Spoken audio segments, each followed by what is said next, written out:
Bienvenue à la 10e édition du Rodéo de Hearstcliff. Tatoué Rodéo commence maintenant. Tatoué Rodéo est une présentation de Performance NC, Service agricole de l'Estrie et de construction Patrick Sévigny.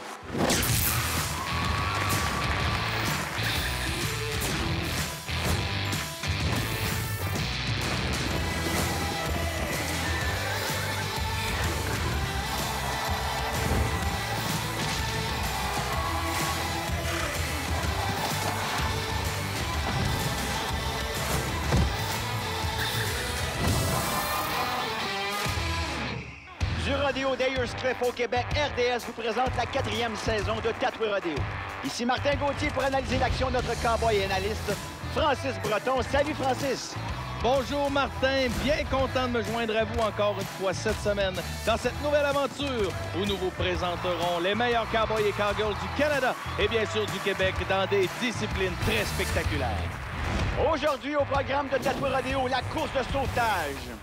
On a aussi la course de Barry pour dames. Et on commence avec l'épreuve classique, la monte des chevaux de rodéo. Francis. Oui, exactement.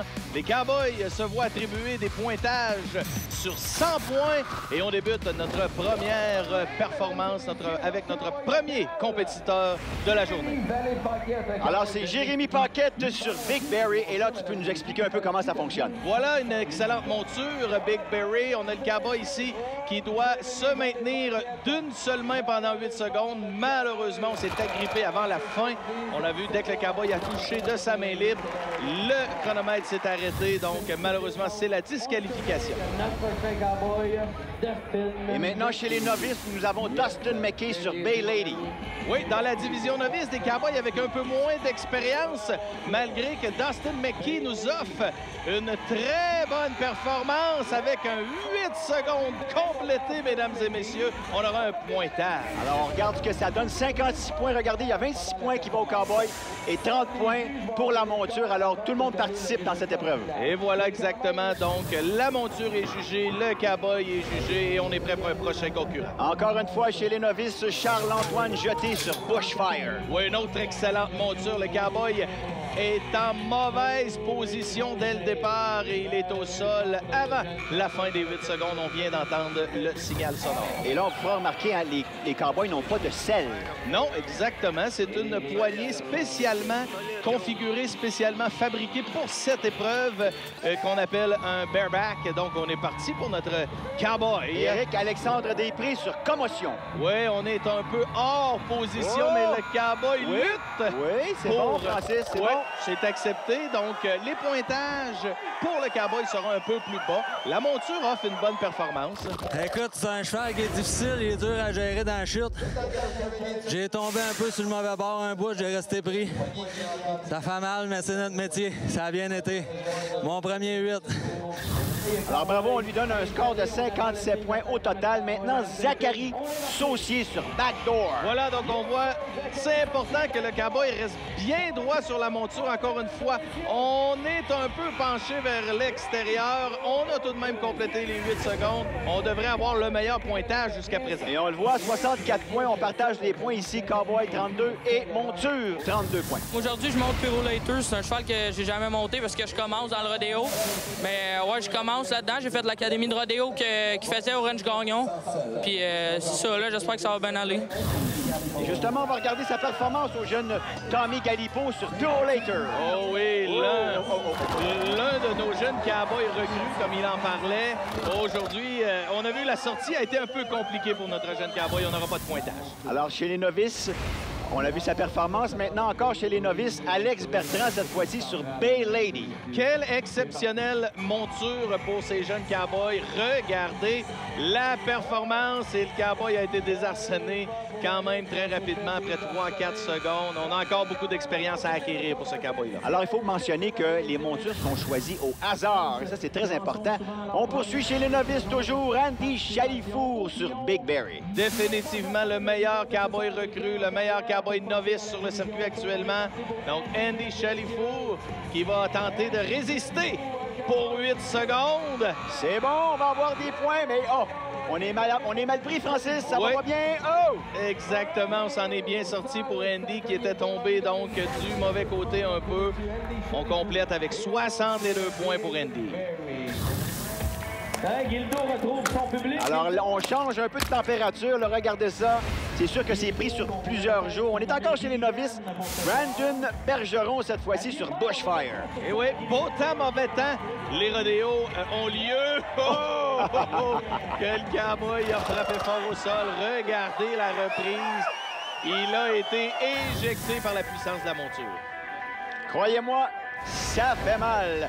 Michael Bonneau, cette fois-ci, sur backdoor. On a bien vu la prise de vue d'entrée de jeu, de quelle façon le cowboy installe son gant de cuir avec sa main dans la poignée. Et M. Bonneau est au travail, mesdames et messieurs. Hop, le difficile. Ouais, on a vu ça. On est venu en déséquilibre et c'est très rapide. Dès que le cowboy sort de l'axe qu'on doit respecter, c'est pratiquement automatique. Le cowboy va au sol. Est-ce que c'est plus difficile avec l'appui, Francis? Oui, effectivement, ça rend donc l'équipement un petit peu plus difficile à utiliser. Donc, notre gant est moins collant dans la poignée. Ça rend la chose plus compliquée. Et vous avez bien vu ici Antoine Jalbert, un novice sur Pro Lighter, a déjà une main cassée. La main droite est cassée. Alors, j'espère que ça s'est bien passé. Ça semble correct. On n'aura pas de points, malheureusement. Mais déjà blessé. Alors, c'est une épreuve très dangereuse. On le voit à l'écran, bien entendu. Jean-Philippe Lemay, cette fois-ci, sur commotion, toujours chez les novices. On va voir si l'effet de la météo n'a pas trop d'impact pour Jean-Philippe. Oh là là là là là là, que les Cowboys se font malmener. Vous êtes intéressés à apprendre des rudiments, mesdames et messieurs. Le programme Rodeo Academy est là pour vous si vous voulez débuter. J'aurais pu faire mieux, mais j'avais un bon cheval, fait qu'on a donné ce que j'étais capable de donner. Faire mieux la prochaine fois. Cette fois-ci, Tommy Bélanger sur Big Berry. Ah oui, encore un excellent jumelage. Notre jeune cowboy, Tommy Bélanger, toujours très excitant, très explosif. Il est en bonne position, mesdames et messieurs. Les 8 secondes sont complétées. Le cowboy va être récupéré par notre cavalier de secours, William Payeur. La chute a été un peu brutale, mais il est content, notre cowboy, de sa performance. Voilà, 64 points. Bravo. Hey, c'était malade, là.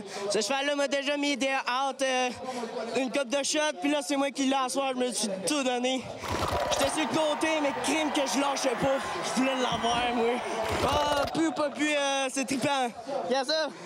Ça va être... faudra que je lave mon équipement à soir. François Lafleur de Saint-Hyacinthe. Je suis cavalier de secours depuis fait bientôt 30 ans.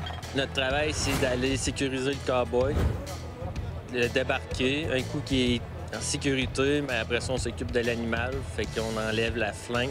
La flanque, c'est juste une sangle en coton qui serre les flancs d'animal. C'est juste un point de départ pour dire au cheval de boquer. Dans le fond, c'est le cowboy aussi par ses mouvements qui fait boquer. Fait que lui, il a fini de son 8 secondes. Mais nous autres, on se dépêche d'enlever la flingue. Puis le cheval tombe relax. Puis après ça, on l'emmène dans ses loges pour son travail est terminé, fait qu'il s'en va comme se reposer. Alors, des collègues très importants, des collègues de travail très importants. Cette fois-ci, chez les professionnels, Carl Bernier sur Cajun Rocket. Actuellement, l'un des meilleurs au monde dans cette discipline sur le circuit de l'IPRA. Et là, vous voyez la différence entre les cowboys novices et les cowboys professionnels. Quelle performance! Une monture beaucoup plus énergique, un cowboy beaucoup plus expérimenté. Regardez ce que ça donne. Ça bouge beaucoup plus rapidement. On n'a pas eu la meilleure température qu'on avait espéré. Mais quand tu as tes choses à faire sur ton cheval, tu as juste un but. Puis la température n'a pas d'impact sur nos performances. Vous l'avez vu, 74 points pour notre cowboy Bernier. Maintenant, Brian Rouillé sur Country Girl. Un autre excellent jeune cowboy, mesdames et messieurs. Et quelle performance cet après-midi pour Brian.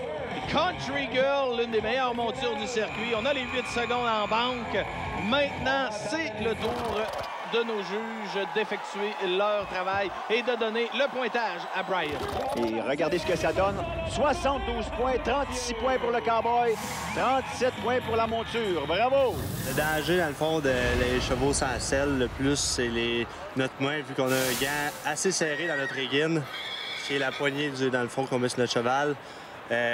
Notre main est ancrée là, fait qu'on a un côté qu'on doit descendre. Si on est droitier, nous devons descendre du côté droit de la monture pour être sûr de ne pas rester pris.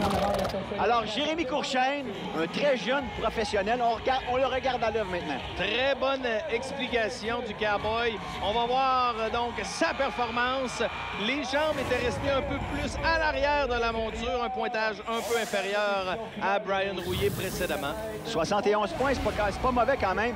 Maintenant, Kevin Sear Longmore sur Country Girl. Cowboy tout en puissance, un homme très costaud. Il est en bonne position, Kevin. On a complété les 8 secondes. On se fait rattraper par nos cavaliers de secours pour la descente. Et voilà, mesdames et messieurs, la performance est complète. On va donner des points. 38 points au Cowboy et de même pour le cheval. 76 points au total. Mon nom, c'est Maxime Clavel. J'arrête, ça fait à peu près 3 ou 4 ans. Jamais des saisons complètes. Ce soir, j'ai pogné Boss Burner dans ma première saison dans l'Open. Malgré le mauvais temps, là, on s'inquiète pas, on va faire un 8 secondes, tout va bien aller. Ça va être écœurant, on est là pour avoir du fun. Et cette fois-ci, notre cheval Burner va mettre notre Cowboy à l'épreuve. On regarde sa performance à l'instant. C'est le cas de le dire, c'est une épreuve, mesdames et messieurs. Donc, on le surveille. Notre Cowboy Clavel qui offre une bonne performance actuellement. Il veut pas salir ses vêtements, donc il veut rester sur le cheval. Voilà, c'est bien réussi. Regardez la reprise. À quel point ces gars-là se font brasser la cabane. Ah, c'est bon. Il est content avec 70 points, 35 et 35, Cowboy monture. Excellent. Et le tableau, ce que ça donne chez les professionnels, vous avez les deux premiers, Longmore et Bernier. Ensuite, vous avez chez les novices, Zachary Saucier et Bélanger qui sont en tête, suivis de Chalifour et les autres suivent dans l'ordre. Et oui, c'est moi, Gildo, le clown de rodéo. Vous écoutez Tatoué Rodéo à RDS. Après la pause, la course du sauvetage.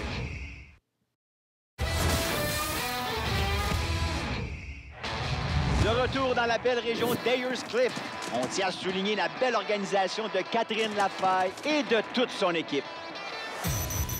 L'épreuve numéro 2, la course de sauvetage. Oh, une épreuve de vitesse et de précision dans laquelle le Cowboy, la Cowgirl, va venir récupérer son partenaire à l'autre bout du manège. Les conditions météo ne sont pas toujours favorables, vous le voyez bien à l'écran. Premier duo à s'exécuter, Dessureau, Clermont sur RBJ Dasher. All right, on est au travail, donc on va rapidement contourner le marqueur 2 pour récupérer son partenaire. Et c'est très bien fait, et on va compléter. Le temps 7,755 à retenir, c'est une très bonne marque.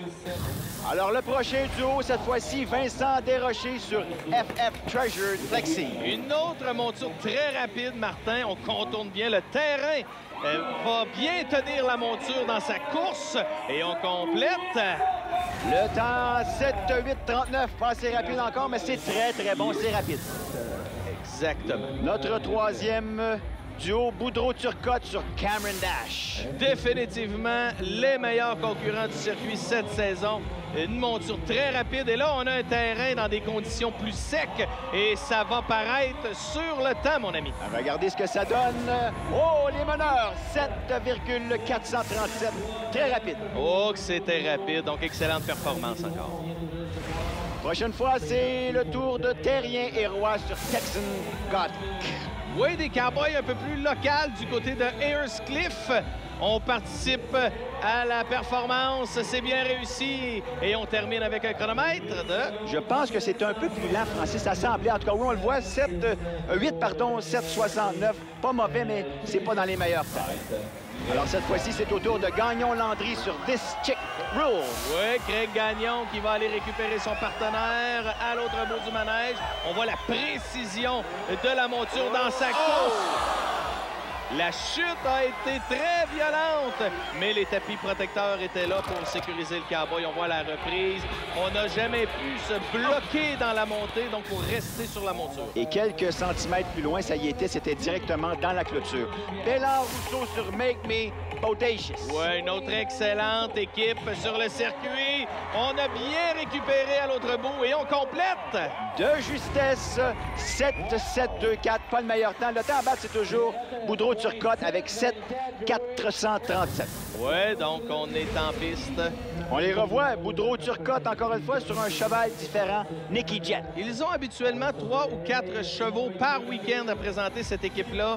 Ils font la pluie et le beau temps sur le circuit, que c'est beau à voir aller, mesdames et messieurs. C'est rapide, c'est bon, sans faille, le temps, c'est 7-6-81.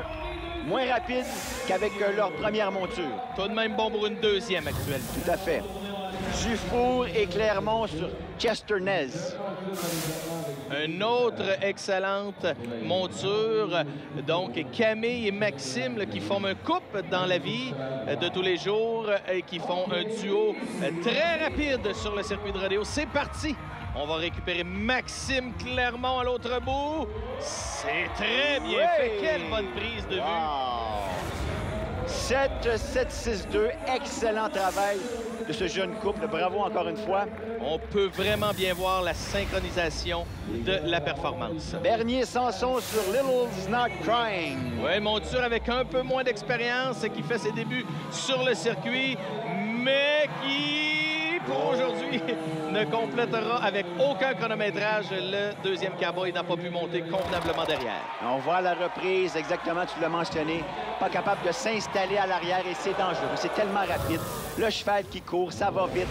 Les gars sont vraiment, vraiment expérimentés. Blouin-Bernier sur Stormy Summer. On a là un peu des cascadeurs, si on peut dire ainsi, dans le monde du Gymkhana, dans le monde du rodéo. On est parti pour cette deuxième monture de ce duo. Et cette fois-ci, on a bien grimpé à l'arrière et on complète avec un chronométrage de...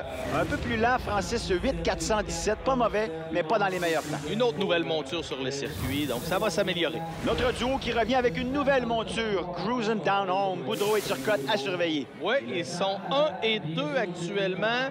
On va voir comment on va performer avec cette troisième monture. Et ils sont toujours à surveiller. C'est vraiment bien fait jusqu'à présent. Et on va compléter avec un autre excellent chronométrage. Meilleur temps, 7-437. Non, malheureusement, pas assez rapide, mais c'est très bon. 7-658. Wow! Ouais, on a eu 3 victoires. On a donné tout ce qu'on avait. On a fait de notre mieux. Les chevaux ont bien été. On est très contents.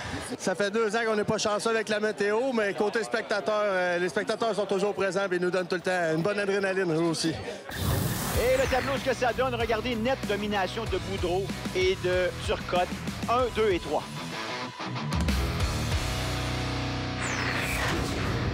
Bonjour, Cindy La Liberté. Après la pause, restez là. La course de Barry pour dames à RDS.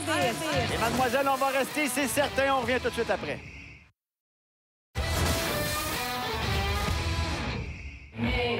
Gildo, notre divertisseur de foule, est en feu. La foule est prête pour notre troisième épreuve, la course de Barry chez les femmes. Oh, exactement. La toujours très spectaculaire et excitante course de Barry Dame. Donc, nos cavalières très rapides vont débuter l'épreuve maintenant. Avec de très belles bêtes. Et maintenant, vous voyez Megan Héroux sur Fantastic Filly.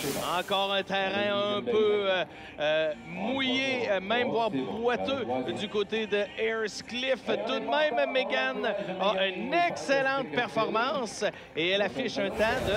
Oui, monsieur, 15-186. Elle place quand même la barre très haute dans des conditions très difficiles. Et là, on change de conditions, justement, météo. Et là, on va voir Frédéric Jean sur Tony Perks. Oh, exactement. Donc, comme les rodéos sont sur 3 performances en 3 jours, les conditions changent. Et là, on voit Frédéric Jean offrir une très bonne performance comme elle est habituée. Elle a une monture parmi les meilleures du circuit et elle complète avec... Avec un temps de 15-260. C'est tout près de notre première compétitrice, Héroux. Malheureusement, pas assez rapide. Cette fois-ci, Kim Picard sur Mr. Sweet Colors. Oh, voilà, donc on voit un terrain peut-être un peu moins rapide pour une cavalière très rapide habituellement. Surveillez la monture Tiger qui va venir arrêter le chronomètre avec un chrono de 15,195, tu l'as mentionné. La condition météo fait que c'est plus lent, mais c'est quand même très, très rapide pour Kim Picard. Cette fois-ci, Cindy Paquette sur Perfect Choice. Oui, exactement. Une autre cavalière très expérimentée sur le circuit de rodéo au Québec. Et la monture Perfect Choice semble un peu ralentie par les conditions de terrain, mais tout de même, on complète. Tu l'as mentionné, 15,947, c'est pas assez rapide, mais c'est une excellente performance. Maintenant, nous voyons Cindy La Liberté sur French Streaking. Oui, surnommé Rockstar. Donc, une monture très rapide qui a glissé quelque peu autour du troisième baril. On obtiendra 5 secondes supplémentaires, une pénalité à la performance de 15,351. Et ça, ce 5 secondes-là, ça t'exclut malheureusement des premières positions, c'est évident. Alors, Julie Plourde, cette fois-ci, sur Mr. Sweet Colors. Ah, la meneur depuis quelques semaines au classement général. Une excellente monture. Julie Plourde va encore faire écarquiller les yeux au rodéo des Earthcliff dans la course de Barry. Wow! 15,114. Elle prend la tête dans des conditions terriblement affreuses. Ah, regardez la reprise, la précision, la puissance de cette monture est exceptionnelle. Et là, on s'affaire à bien réparer la surface. On sait que les conditions sont très changeantes dans le week-end sur 3 jours de rodéo. Et là, maintenant, on va voir Audrey Lalonde sur Chiron Firewater. Oui, donc un terrain beaucoup plus rapide, à mon avis. On va voir le résultat. Et là, on a un excellent jumelage, une monture très rapide. Et Audrey va venir compléter son parcours. Quelle belle monture, 15,132. C'est très, très bon. Wow! C'est rapide. Performance. Ouais. Maintenant, nous allons voir Marie-Lie Royer sur Caraway Mr. Lane. Toujours l'une de mes favorites dans la course de Barry. Regardez cette monture qui travaille très bien dans le parcours de Earthcliff. Attention au chronomètre, mon ami Martin. Ça va être bon, le temps à battre, 15,114. Non, malheureusement, c'est bon malgré tout. 15,242, c'est très, très rapide. Oui, excellent. Maintenant, Mélanie Maltais sur In French, ta fame. Et qui peut choisir ces noms de chevaux-là? En fait, Martin, c'est construit à partir du nom du père, du nom de la mère et de la... donc basé sur la génétique de la monture. Et Mélanie est une cowgirl qui, normalement, performe dans les courses de Barry Futurité. Elle est au rodéo aujourd'hui pour une bonne performance, mais on ajoutera 5 secondes de pénalité. La performance était excellente. Le tableau, c'est Julie Plourde qui l'emporte, suivi d'Audrey Lalonde. Héroux est 3e, Picard Royer, Jean Letendre et Veilleux suivent dans l'ordre. Je m'appelle Sarah Kim, je suis porte-drapeau au sein de l'équipe de Rodéo du Québec et vous écoutez Tatoué Rodéo à RDS. Après la pause, conclusion de cette première émission, restez avec nous. Bonjour, je me présente Catherine Lafaille, je suis présidente du rodéo de Earthcliff. Je suis super contente de vous avoir reçu ici dans notre petit village. On se revoit la semaine prochaine pour une prochaine émission de Tatoué Rodéo. Justement, la semaine prochaine, le terrassement du Pouvillon. Une épreuve spectaculaire, l'échange du cavalier. Et nous vous présenterons aussi la monte des taureaux de rodéo. Tout un spectacle en perspective. Tatoué Rodéo était une présentation de Performance NC, service agricole de l'Estrie et de construction Patrick Sévigny. Malheureusement, c'est tout pour nous aujourd'hui. Au nom de Francis Breton et de moi-même, Martin Gauthier, on se retrouve la semaine prochaine pour un autre épisode de Tatoué Rodéo sur RDS. D'ici là, longue vie aux Cowboys!